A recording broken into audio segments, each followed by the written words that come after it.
Welcome back to another episode of the Capes and Tights podcast right here on capesandtights.com. I'm your host, Justin Soderberg. This episode, we welcome New York Times bestselling writer of Plants vs. Zombies, but also has written things like Bunny Mask with our favorite artist, or one of our favorite artists, Andrea Muti. He's done a Marvel adventure stuff over at Marvel, as well as a couple graphic novels with his wife, and among other things this person is known for, Paul Tobin. But he has this new comic book coming out from Mad Cave Studios on June 5th called The Mammoth. It is absolutely tremendously wonderful. So everybody needs to check that out. So Paul came on here to talk about The Mammoth, comics, and so much more. But before you listen, check us out on Facebook, Instagram, Twitter, Blue Sky, Threads, all those things. But also like, share, subscribe, rate, review over on Spotify, Apple, all your major podcasting platforms. Check us out on YouTube. We have a YouTube channel as well as our website, capesandtights.com. This is Paul Tobin, New York Times bestselling writer of The Mammoth. Enjoy, everyone.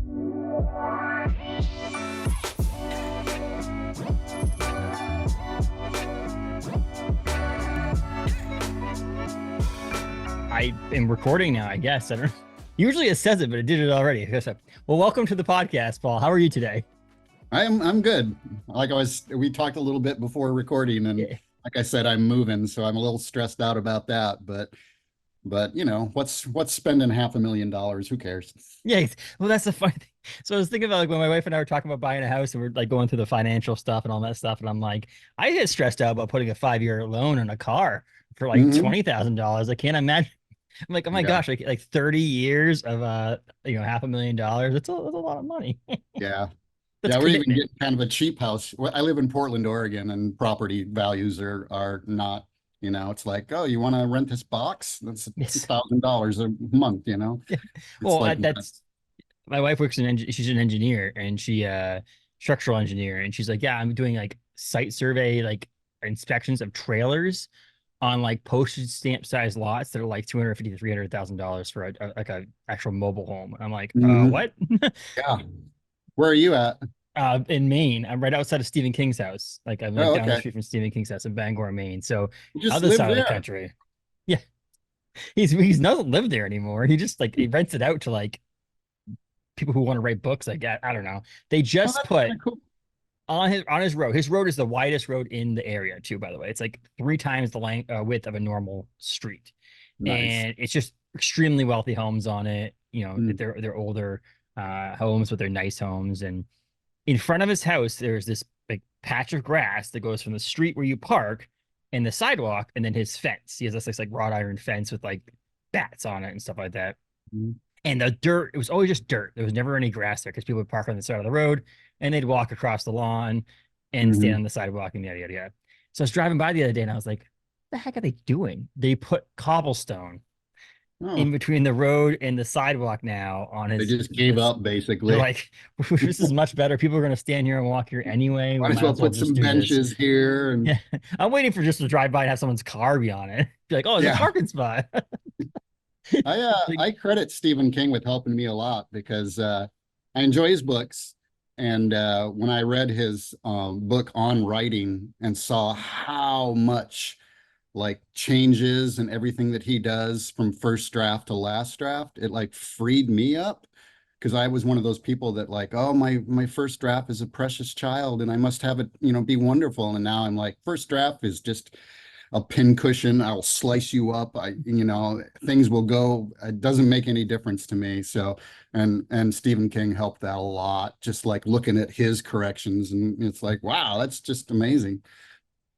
he's an unbelievable writer, but he's a great person too. Like, he doesn't actually, like I said, he lives in Florida. Let's be honest, he lives down there most of the year, and he has a house on the coast here Mm, in Maine. Which, if it was me, Bangor is this small city in the center of Maine. Like, if you had the money and the time and the energy to be on the coast or in Florida, I probably would be too. yeah. But like, he has his house here and he visits. But he used to be able to just walk down the street when I was in high school. I used to just walk and just see him like walking down the street, no Oh, problem. And that's he was nice. even, I think he was even more popular than Mhm. than now. And it's Right. just crazy to think that he's just a human being and he's normal like all of us, but like Yeah. people just put him to this standard that like Yeah. it's Is this insane. is this yard work that I'm hearing? Is that coming through too much? Should I shut the Nope, windows? nope, Okay. you're Good. good. Yeah. Want to make sure. I I came into my studio the other day. My studio space and office space is a converted garage. And I came in here the other day and it smelled like garbage, but we haven't put garbage in here in years. And I was like, I had the garage door like cracked open a little bit the other day to let some air in. And I'm afraid like a chipmunk got in and like couldn't get out and it's dead in the corner somewhere. So Yeah, I'm just kind of hoping hanging out. I'm hoping that I don't have like a carcass rotting away in the corner Yeah, somewhere. you And then might. I mean, it's also possible my 3-year-old pooped in the corner too. That's also a possibility. So Oh. I might have a surprise somewhere Always around an here. adventure. But yeah, I would love to have the garage door open right now, but again, I'm afraid of the sound, or not the sound, but the animals coming in. But yeah, Right. we're not here to talk about my son pooping in the corner or Stephen King, which we could. I don't either way. I don't mind. It's all part of life. And Yes. But you're a comic book writer. You're a writer. You're a comic book writer. For the reasons of being on here, and you are you've written things like Plants vs. Zombies, obviously Marvel Adventure, so on and so forth. But how did you get into comic book writing in the first place? Like, what was the driving force? Were you a comic book reader as a kid? How did I you get was into this crazy field? voracious as a child. Comics, books, anything. And I had like a constant supply because my grandmother was a one of those people that just like to buy things. I lived in Iowa at the time. She had a farm with like maybe 10 outbuildings in it. All 10 outbuildings and her house were just filled with everything she could buy from garage sales. She would go to garage sales like literally 2 or 3 times a day and just buy stuff and stash it. So there was always books and comics. So I grew up reading. I think part of the reason I write pretty much every genre is because I grew up reading every genre. I mean, I'd go through and it would be like old Tarzans and Little Lulus, and then the Marvel horror titles and superheroes and just anything. Richie Rich, yeah, I'll read Richie. I hate him now because I hate all billionaires, but I, I look at him now and I'm like, you can do so much with that money. But and I still have a lot of love for like even those Harvey things. If somebody called me up and said, you want to write hot stuff, that goes to be like, oh yeah, let's do it. I'll get Little Dot in there. It's all fun stuff. So but as weird as it is, and I look back on this and I'm like, oh, okay, I was a dumb kid. Because I would read all these comics and I had, favorite creators. John Buscema was like, ooh, he's so good. And but even though I knew the names of creators, it didn't really set into me that they created the comics. They were just names associated. I didn't really understand that people would sit down and write scripts or sit down and like literally draw a page. So that dumbness lasted until I was in college. And when I was in college, I met Phil Hester. And Phil was already doing comics at the time. And we became friends. And he's like, you want to do comics with me? And I'm like, wow, you can do that. And another thing I had thought, which was more true back then, but still not true, but not true at all today, is that you needed to like if I want to work in comics, I have to live in New York. I have to be where the publisher is and things like that. I didn't understand that you could just be some dumb kid, at the University of Iowa and make comics. So yeah, I kind of started that way. Did comics for a few years. Got grumpy because I didn't like the comics of the time, like in the mid 90s. I wasn't fond of them. So I kind of got out of it, but my wife wanted to do comics. So I was like, I'll help her. That'll be fun. My wife is Colleen Coover, the artist. And then I helped her do some comics and that was fun. And then we moved to Portland and I met people like Jeff Parker and Steve Lieber. And Jeff was like, yeah, you want the number of my Marvel guy? And I'm like, yeah, sure, let's do it. And I was back solidly in comics and I've been there ever since. And it's treated you perfectly well, right? I'm happy. Yeah, I get to do pretty much whatever I want. I mean, it's true that page rates haven't gone up in like 30 years, but I make some money now and then. Novels help. I do a lot of novels. That's the main thing I'm working on right now is novels, because Bloomsbury contacted me and they were like, yeah, we want 4 novels from you. I'm like, cool, 4 novels. And they're like, in 2 years. And I'm like, okay.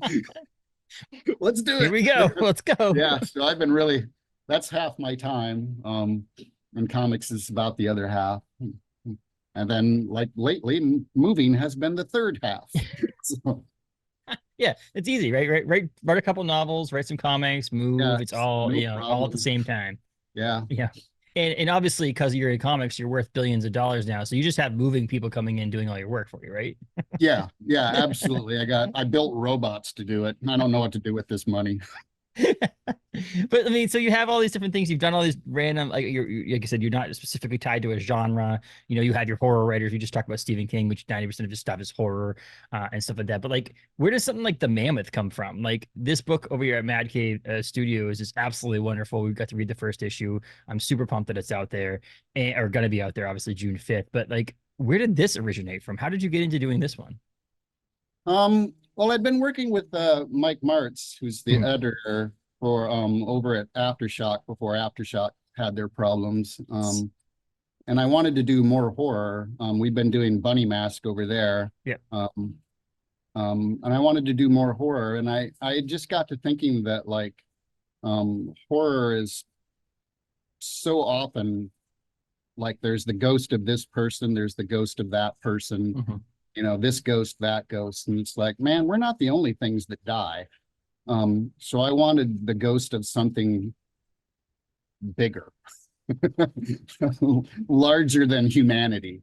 So it's not the ghost of an actual mammoth. It's just the description of what this thing is. It's just something past the size of what people can comprehend. And I guess maybe I think in terms of mammoth, as far as not being able to comprehend, because my wife and I vacationed once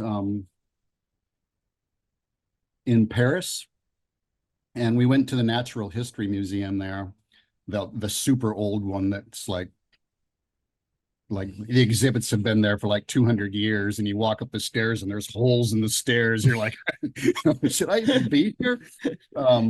But they had an actual mammoth exhibit, like a mammoth built to the size of a mammoth. And like if you stand like 100 feet away from it, you go, wow, that thing's big.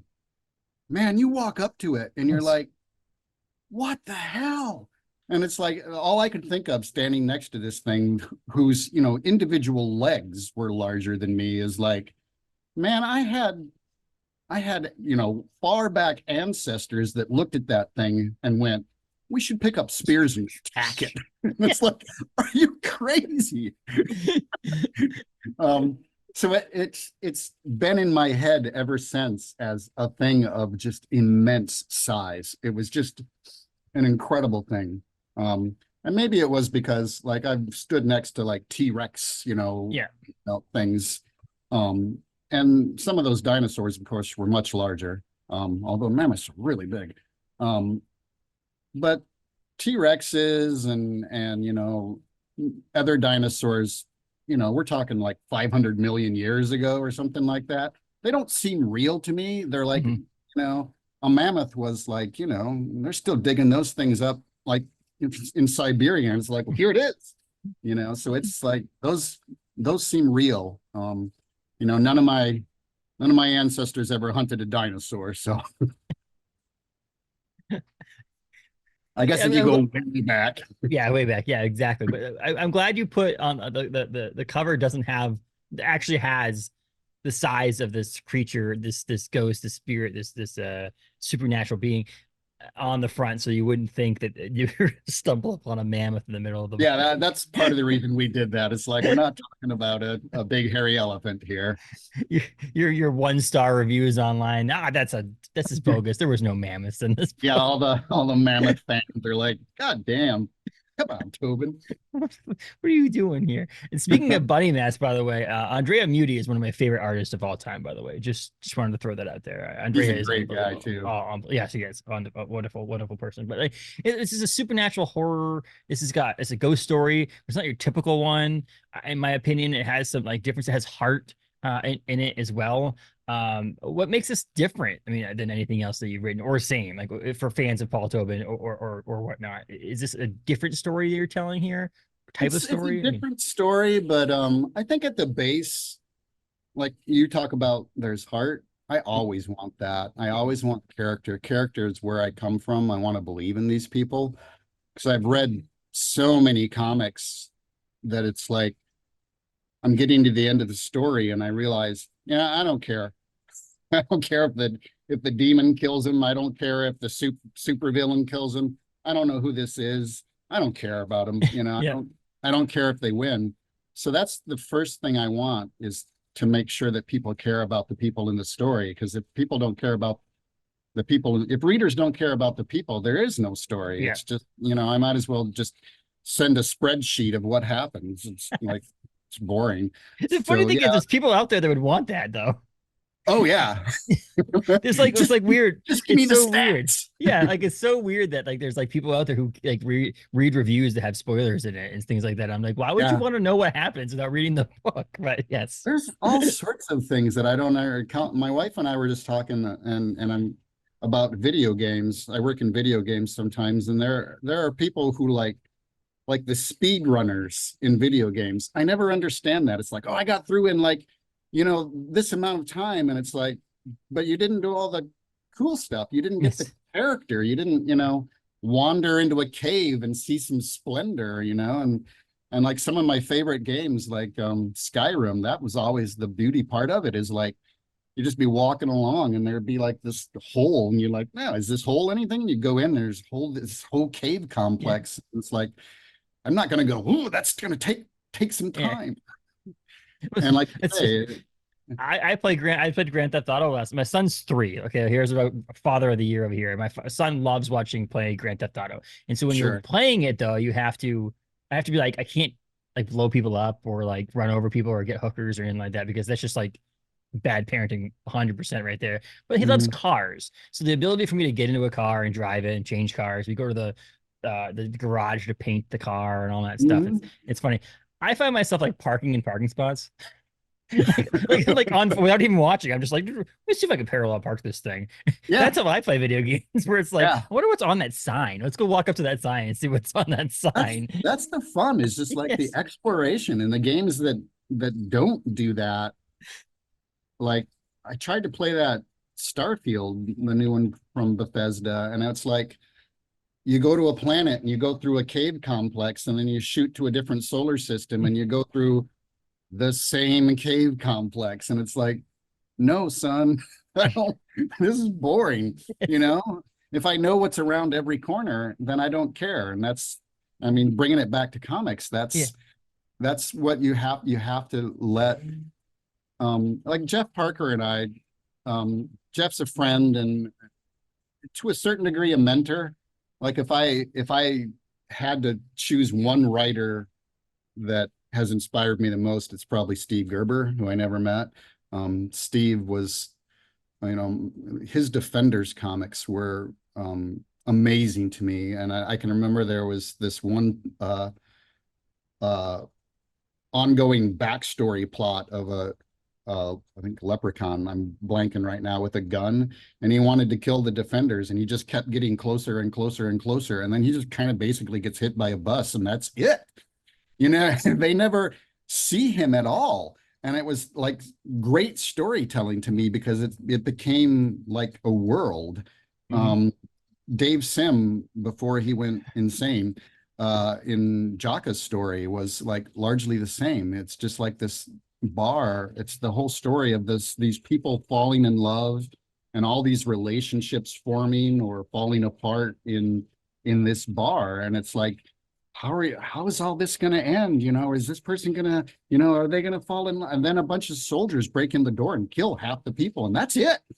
And it's like, that to me is fascinating storytelling, because it feels real to me, because life is chaos. So storytelling to me, like, that's why I think the characters are more important, because the reader has to know that this story can go anywhere. Like, I have 4 main characters in Mammoth, and they could get stepped on, Well, one of the main characters dies immediately. So I was gonna say, it's like when you're talking like I'm trying to think of how many pages it was in. So you have the cover, and then you have, I guess, like 2 pages in, and Olivia's dead. There's the main, and then there's a 2-page splash, and she's she's dead, and she's definitely dead in the picture too. That's the thing. Yeah, Yeah, that was one of those moments. Other writers and I have discussed this, Jeff and I again, and some of my writer friends, Ben Fisher, who's a writer, that it's kind of amazing sometimes to like where we as writers lay blame. Because I I told Arjuna, exactly what I wanted to have happen when Olivia died. And he drew it exactly as I told him, just perfectly exactly. And I looked at the pages and I'm like, damn, Arjuna, what are you doing?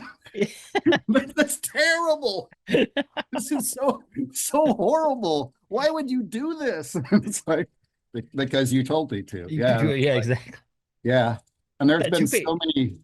I did a graphic novel called I Was the Cat with Mhm. my friend Benjamin Dewey, and cats die several times in it.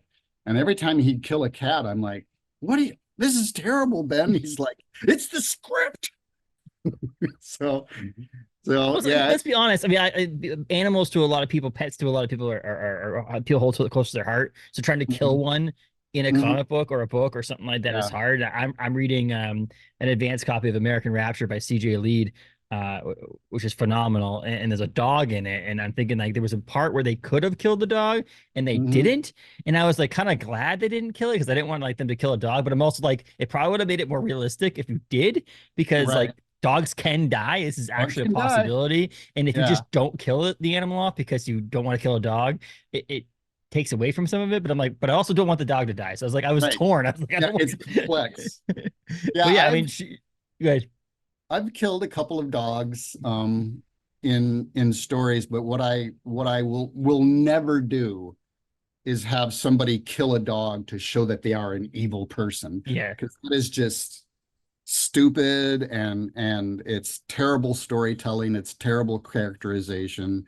I hate supervillains or villains killing for the sake of killing. Like I never understand like the supervillain moment where like five of his minions come up and say, "Oh, this happened," and he's like, "Oh yeah, kill, kill, kill, kill." And it's like that's not an efficient way to run an organization, you know.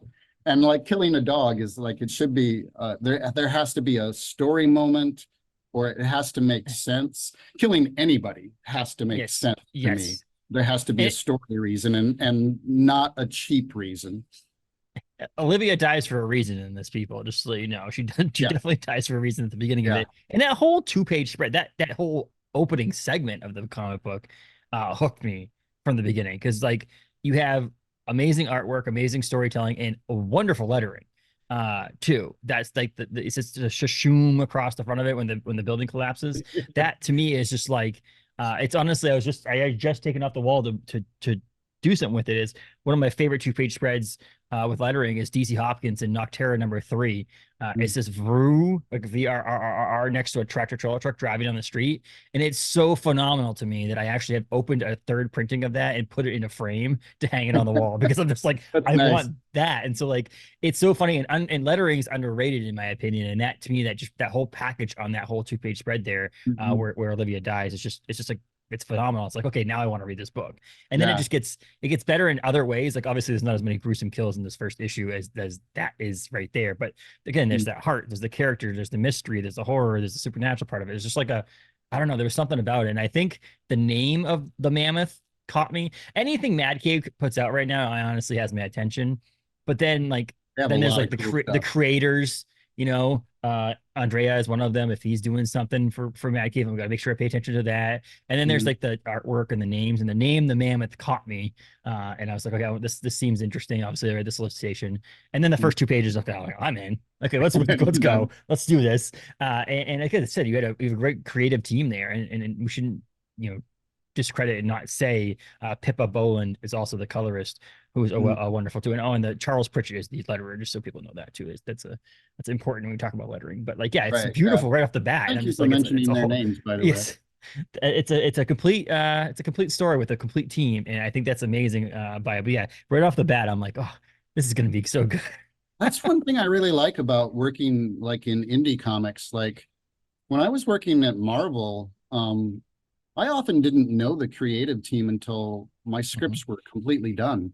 And they, it was just like, I don't know how to write for someone if I don't know who they are, because different different artists have different strengths. And I like to, depending on how I know them, I like to kind of, I'm not sure I should admit this, but I like to kind of go towards their weaknesses Mhm. and like kind of push them in areas, because I think it can get some passion in that way. And an indie team can build as a team and all have this individual passion of, we want to do our best. And it's like, you need that passion in comics, because I mean, we jokingly talked about it before, but we don't make a whole lot of money doing this. Some of the prices I've done, like the amount that I got paid initially for Colder, which was one of my big horror series, was I should not, I just won't mention. But sometimes as a writer, it's like you almost have to do that, because I can write a lot, Mhm. but generally an artist is going to be doing one book a month, if.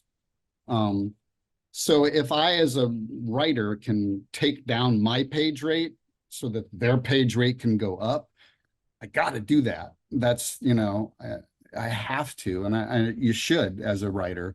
I mean, it doesn't feel good, because I don't, you get checks sometimes, and it's like, woo, I almost can get a coffee. You know? Um, I, I ended up I, making good money on Colder because it sold well in trades and it's blah blah this. blah blah blah. I mean, and sometimes you take those gambles, and sometimes I write enough that I can do a couple of things now and then, absolutely for fun. And in fact, I do things absolutely for fun, because I found out, like, uh God, this is like maybe 8 years ago now. I almost quit writing. Um, Almost quit comics entirely. It was at a time when I was doing a lot. Um, and I was so burnt out, and I just didn't care. And I realized that literally everything that I was writing was for publication, which sounds fun, but it's not, because I got into writing to have fun and do whatever I wanted. And if everything is for publication, then there's always an editor, there's always thinking about the readers, thinking about, continuing stories. So I solved my not wanting to write by writing more. But I write things specifically not for publication. And I'm doing some of that right now with, like, I'm falling in love with a lot of old public domain golden age characters. And it's like, if I want to sit down and write a, Gail Allen and her girl space patrol story, I can do that. I can, do a prose story and just have fun. And that allows my passion to just continue, and it works the passion into other things. So I Those are think it's all, you wrote a bunch of them. They're on your website, aren't they? I've I've not started. I've done like write-ups of characters, but Okay. I haven't Yes. started publishing the Okay. stories yet. And by Okay. publishing, I mean just putting them out there. No, no, yeah, yeah. Um, The word because publish is on the website probably for saying this. So technically you are publishing them. yeah, um, yeah, they're Yeah. fun. Right now, I'm working on one with Olga Mesmer, the girl with the X-ray eyes. So she's See, I appreciate this version of taking like public domain characters and not like what they're doing nowadays, like these horror movies where it's like Winnie the Pooh slaughters a bunch of people. Like that to me is it's like, just nuts to me. Yeah. well, I Yeah. think I just saw in the solicitations this month that Savage Dragon number 271 has Mickey Mouse on the cover. Oh, really? Well, why Or not? sorry, Steamboat Willie, I should probably say, because Yeah. Mickey Mouse is not the one. Steamboat Willie, but it looks like Totally Mickey. different day. It's like the backside of Steamboat Willie, like walking towards Savage Dragon and his group of people, and I was like, that's so. It's Mhm. just so crazy. Like that, I don't mind as much as like they're making like Peter Pan and the Neverland horror Yeah. story and all this stuff, and I'm just like, why? Why would I stick Yeah. with what that is and make it the opposite? Like, let's just create cool Yeah. stories around the characters that they are. But yeah, it was just kind of funny to see that online. How did you? So you have a creative team. We just talked about how wonderful they are, but like Arjuna, how did you partner up with this group of people? Like, obviously there's people you worked with in the past, but like, how did Um, this team come together? Pippa and Charles came from the publisher, but Okay. I've known Arjuna for a long time. We did a pitch together.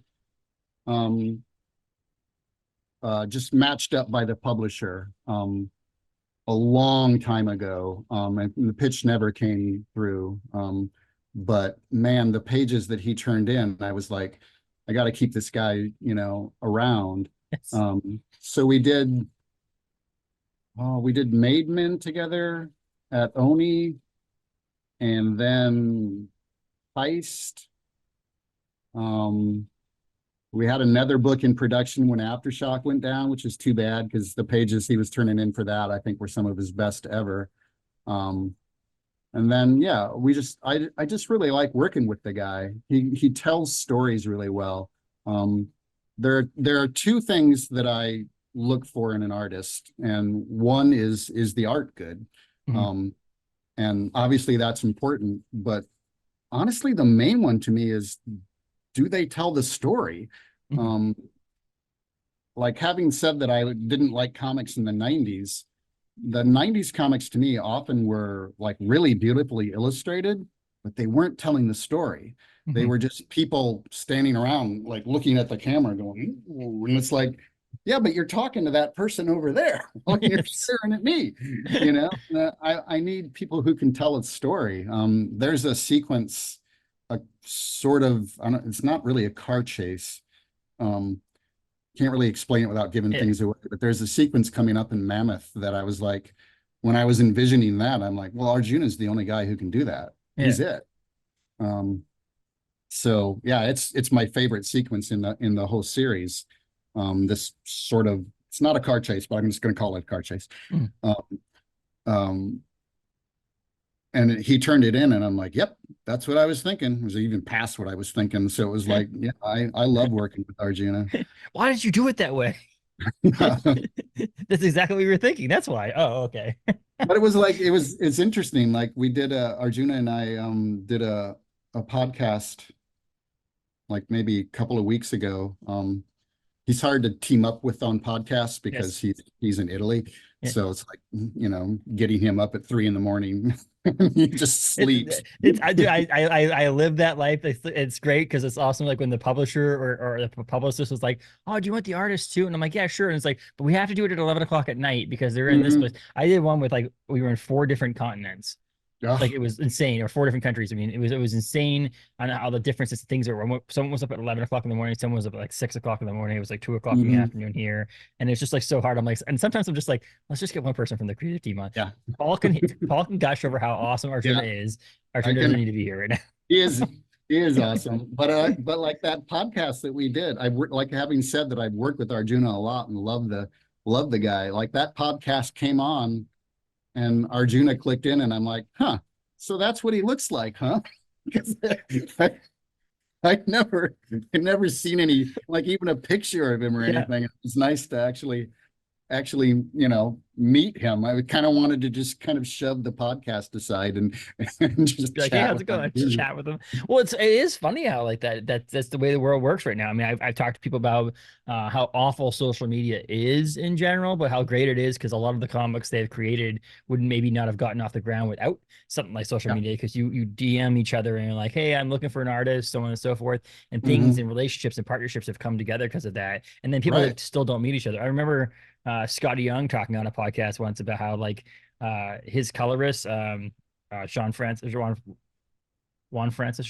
I can't remember the person's name, Bellew, they never had ever met in person, and they like this person's been coloring his books for like 15 years, and they never had met in person. I'm like, you guys didn't get on a plane and fly, like, you weren't at the same comic convention, like how did this not, and so it can it's be kind of tough funny. with people on other continents because it's like it costs a lot to go there. But it's like, at the same time, I work with like a couple of artists like in Italy, and they're constantly like, oh, you should come visit me. And I'm like, man, that would be a tax-free trip. I could just go there and write it off on my taxes. It would be kind of fun. It's some of the best artists are from like South America and Italy. Like those are like where the best artists in the world are sometimes. And you're just like, it's like Andrea's living in Florida now. So I'm like, oh, cool. There you go. Yeah. You sound like you're from another country, but you're definitely living in Florida, which is awesome. Right. Yeah. No, but it's kind of funny how that works though. Like it is, it's like, oh, I tend to talk to a lot of writers on here. And it's funny because a lot of the artists are either on another continent or another country, or they don't speak very good English because again they're from a foreign country of some sort, Right. Italy, South America, something like that. And it's just kind of funny. Like, well, they tend to have a lot of writers. I'm like, well, a lot of the writers of English speaking comic books are English speaking people from the United Right. States. So it's like I talked to David Hazan from Australia, and he Mm. did like a power interview cycle, like from like 10 o'clock at night in Australia to like 6 o'clock in the morning, just back Wow. to back to back to. He's like, I'm gonna stay up all night and we'll just do this. And I got the very last episode, and it's He's like, like, are you "Aw." kidding me? But yeah, so it's kind of fun. I mean, it's but this we're a world, small world, big world type thing. These people are all over the Mhm. world, and you get the Yeah. ability to work with these people. And like Spain's got a now, lot of great artists too lately. It's just like they're really coming on. It's like, all right, this is sweet. I mean, Arjuna is going to be someone you're going to work with probably again after this, and it's so great. And they Oh, don't yeah. live next door to you, which is amazing. And instantly, like not instantly, obviously because of time changes and things like that, but like somewhat instantly, you can get feedback. This is not Right. one of those things where like putting paper in shipping it off in the mail and so on. Like Yeah. this is you're actually getting a Yeah, I'm old enough response. to remember those days of like, I'll send a letter and we'll see, that would have been impossible. Like, Well, I mean, like, that's the reason we mentioned about whole like you having to live in a place you can be from Iowa. You can be going to school in Iowa and have the ability to draw comics. I mean, at this point, I mean, there are a few publishers in the Oregon area, but like mhm, you basically all your comics would have to be published by like Dark Horse because you're like right there. But like right. other than that, like it's nice to have these, the ability to do it over the internet nowadays, and that's what's cool about it. Yeah, you can do comics online, and it's crazy. It's like Yes, now when people are like, "How do I get into comics?" It's like, "Oh man, it's so easy. just just start doing comics." just don't suck at it. No. Yeah, well, you're all gonna suck for a while, man. I look at Yes. my early stuff, and it's like I can see the germs of me learning how to write, and I can see the themes that I like to explore. But I can also, it's like, what were you doing here? What is this transition? What's going on? Which again, like coming back to like writing for fun, I think that's important because I Mhm. think that's where you grow. Because it's like if you see a great artist, they usually like if you interview an artist, there's usually like a stack of sketchbooks in the background, and it's like, well, what do writers have? We got to have our sketchbooks too, and it's like, um, I got to have an area where I can explore and like learn how to build characters in different ways and learn how to write in different ways. I was talking with Brian Bendis the other day, and we were talking about like webtoon and things like that, and like learning new ways and like being old dogs, learning new ways of storytelling and like hit this or like new formats and things like that. And it's really amazing to like, you know, how format can change a thing. Like I'm looking behind you there, and there's some lots of comics on the wall. And then on the other side, I can see some graphic novels. And man, writing a 22-page comic is so different than writing a 150-page graphic novel. Yeah, I mean, Um, I, so I'm a floppy guy. Like I love floppy comics. I always will. I'm like, I don't want the paper industry to ever end because I want this. Like, I love digital because like I read Mammoth for an example digitally because I have an advanced PDF of it. But like, I'm good. I have it on my pull list to have pulled to have physical copy because I want that physical copy still. Shout And out your comic shop. Galactic Comics and Collectibles in Bangor, Maine. They're awesome. He's a great. He's a very small shop, 2 rooms. Like they're very very tiny, but he like works. He's like 75 members on his pull list Nice. now, which is crazy for a size shop he is, and so on and so forth. But like I've always been a floppy guy. The problem is I also part of a book club at his spot where we read a graphic novel every month, as Hmm. well as I collect the comics that are collected in trade that have had my pull quotes on the back of it. So when I do a review and they put my quote on the book, I have Right. those over here too. So there's that. There's a collection of Plants versus Zombies somewhere. So yeah, there's. Nice. I think you doodled on this one. Look at that. Yep, that's me on the right. But yeah, and then the ones on the wall are actually from guests of the podcast. Like anybody who's been on the podcast, Oh, nice. they're signed comics of those because I'm a collector too. That's the other thing. It's what it is. But yeah, 22 pages is a lot different. And that's funny about it is too. I read so many comics both for fun and for this podcast and our website, every once in a while, and I click to the bottom of a review copy, and it shows the number of pages that are left, and it's like 1 of 22. I'm like, oh, thank God, it's only a 22-page book. And I'm like, oh, but then there's certain books like Mammoth. Honestly, I went to the second page. I'm like, I really hope this is a 40-page book because I really want more in this story. But yeah, it's just kind of funny. I'm like, every once in a while, I'm like, oh, this is a double issue. Are you kidding? When I was Mike Martz was really nice to me, working at Aftershock. Like the first issues, I was always like going, okay, how about 25? Because I just can't end this story right here, and I need these pages. And it's like you would be like, I can remember like Marvel and DC when they largely went from like 22 pages to 20 pages. It shockwaves through the writers industry because it's like it's so different. It's so different. It's amazing how much of a difference that can make, and it's like it kills you. And sometimes you just can't quite get that story you want, or you have to do a bad transition, or a transition that happens in the middle of a page, which none of us like to do. And it's like it kills you. And it's like it's fun for me to work in different formats because like I just picture you being like, I need two more pages, and Marvel's like, nah. And you go, cool, I'm just gonna end the story here then. And boom. So many people pissed about like you're in the middle of a conversation and the story just ends. Yeah. They wouldn't let me have any more pages. I read a lot of I've been reading a lot of Golden Age comics lately, and it's amazing how many ending panels are, oh, by the way, the villain's plane crashed and he died. It's like well, I mean, I see so many I talked to so many more people. I've only talked to a few people in publishing on here, and I see so many more of your side of things, and the side that like the number of people who are like, I just need 2 more pages, or like a final issue of an entire series. It's been 30 issues, and you're like, can we make this one 40? Because I really want 2 more issues, but it makes sense to only have 1 issue, and so on. But the other side of it is, if you add that 2 extra pages or 3 extra pages, a lot of times it goes from that $3.99 cover price to a $4.99 cover price, because the publisher feels like they need to do that, and then it might not sell as well because of the price. And so like there's that side of that things, and I saw that I thought it was this new Blood Hunt series from Marvel, so they did the mature one and they did the regular cover of Blood Hunt, and we're sitting at the my LCS Galactic Comics, and I'm looking, I'm like, huh, $4.99. And for the mature ones, $5.99. I'm like, what the hell? They're charging us more for like blood and violence? No, there's like 3 or 4 extra pages in the extra one. And so it's like, okay, it's per page that you're really paying for these comics. And a lot of times people like see the $4.99 or $5.99 cover price. Oh my God, it's so expensive. And it's like, well, there is actually probably more content in that book. Not that it's equal, because they charge an extra $1 for like 2 extra pages. The per page price is but it's so a part of me was like, oh, I understand that now. The only one that's still like holding steady is freaking Todd McFarlane over there with Spawn at $2.99. Still $2.99. Doing it. He's keeping it that way. But it's tough sometimes, because like when I want those extra pages, I can tell the publisher, look, I just need extra pages. You don't even need to pay me for them. Yes.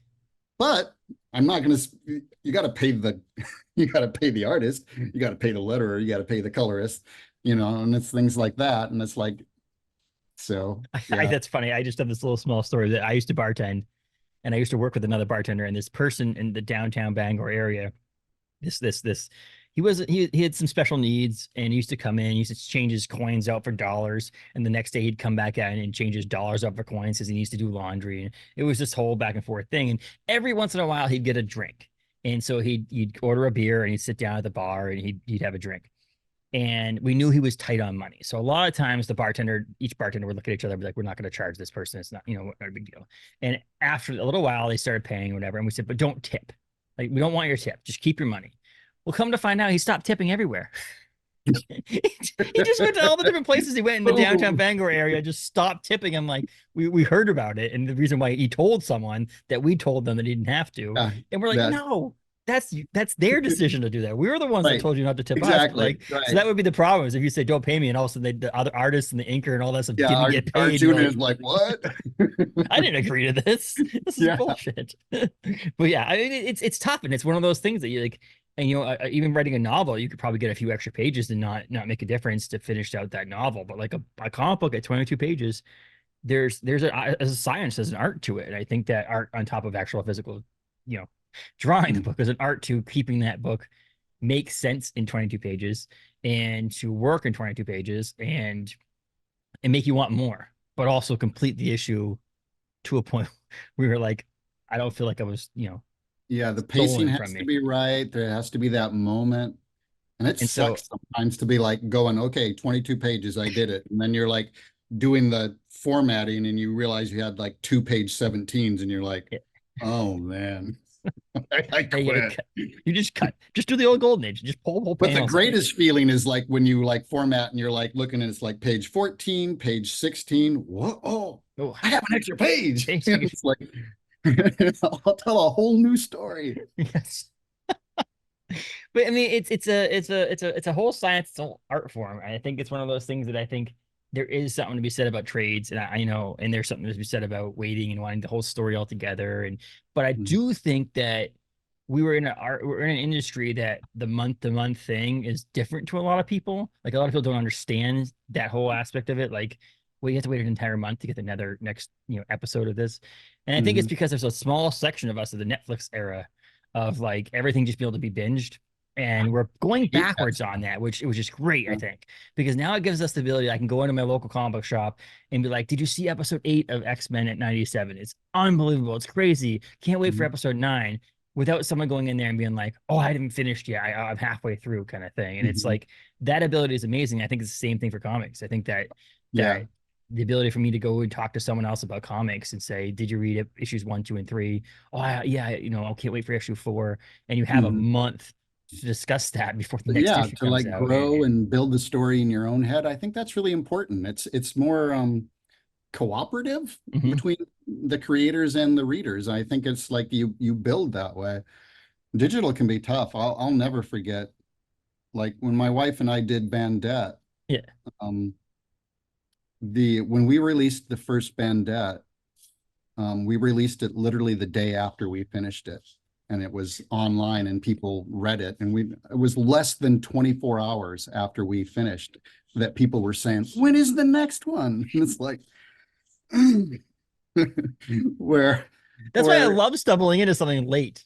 My uh, favorite thing, honestly. I hate being ahead of the game. I I love know. stumbling into Yeah. it late because they're like, the next season is starts next week. I'm like, oh, I just heard about this thing. This is Sweet. amazing. Yeah. I get two things back to back.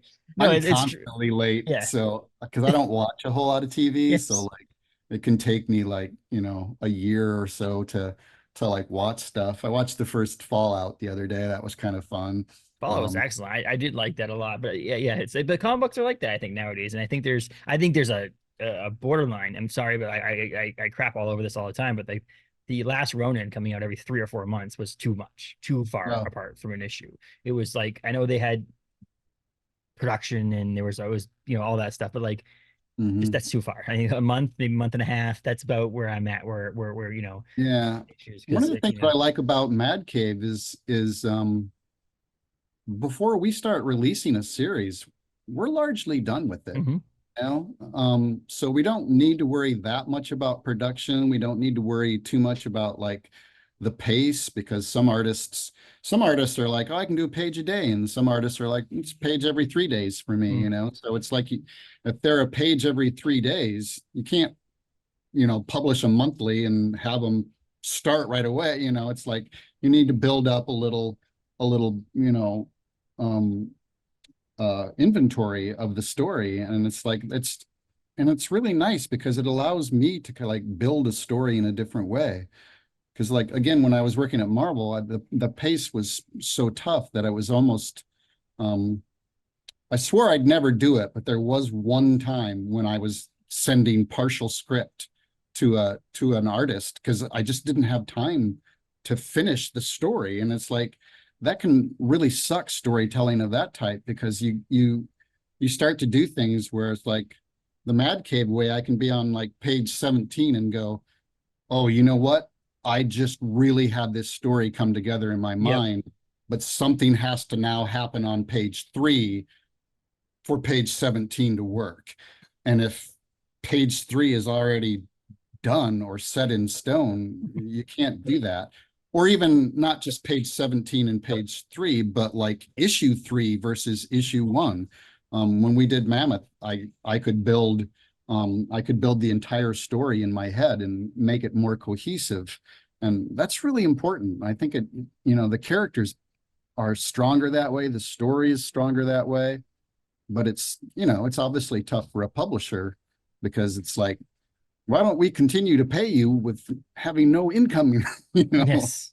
from It sales? is, it is interesting, but it's almost like it would rather be like you have so Mammoth is a 5-issue miniseries that hits June 5th. That it almost nice to have a trade and then you split it up into issues. Like write the trade and then we'll take the trade out and split it Kind of write a into trade, 5 because issues. writing like 100 Yes. and whatever pages is so different than writing like the individuals, and it's like, which is fun. You got 3 issues in, like if you were 3 issues in, and then you put issue 1, so your Arjuna is drawing issue 4 when issue 1's on the shelf, then you're in a little bit of a consistent. And that's honestly, that's why inkers even have jobs nowadays. I feel like it's because it's Marvel and DC's, they're so fast on getting their things out that someone can't pencil and ink their own stuff because there's not enough time to do that. Arjuna is long done with drawing Mammoth. Long done. So that's and I like the idea, because I don't have to wait. I know that the only issue that could possibly come up is some sort of printing issue, or which is still a printing issue, a misprint.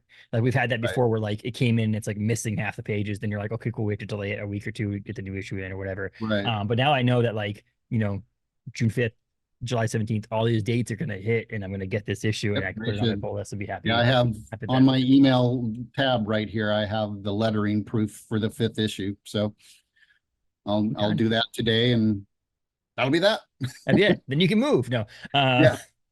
But yeah, I mean, so we talked a lot about these things, and we'll wind down here in a second. But for those who don't know, what is your description of what the Mammoth is for people? Like if you're giving your elevator pitch of what the Mammoth is. I never do those. I'm one of those writers that needs to write the entire thing to know what I'm writing. So I don't really do elevator pitches. I'm sorry. That's fine. You're good. It's a supernatural story, right? I mean, it's a horror ghost story where this monstrous phantom disappears every decade and comes back, right? So that's kind of an idea. And there's this group of people that go to investigate, and Olivia, obviously we've heard Olivia, rest in peace, passes away. And again, there's a lot more into it than just simple, like there's a lot more comics out there that are just like, here's this comic to scare you. There's this comic that has gruesomeness to it and things like that. And I think that there's a lot more into this and a lot more depth to this, emotional depth to this story that I don't even know about yet, because I've only read issue 1. And I think that there's a lot more going on than more than meets the eye. I think character tension is and like horror for me is more about tension than scare or gore. I'm more of like I'm a big fan of Korean horror, Japanese horror. Not as much fan of American horror movies and things like that, because they are more jump scare and gore. And I like a jump scare and gore can be like you're in the theater or whatever, and you go, oh, that's kind of scary. But like some of the Korean films you watch and you're like, okay, that's scary. And then like you wake up in the middle of the night and you're like, oh man, I don't feel good. I'm scared, and it'll last with you for like the tension, I think, is more important to build that. And like we've talked about, you don't really have tension if you don't have characters. Like if you like, there's no tension if you don't care if this person, what fate befalls them, whether they live or die.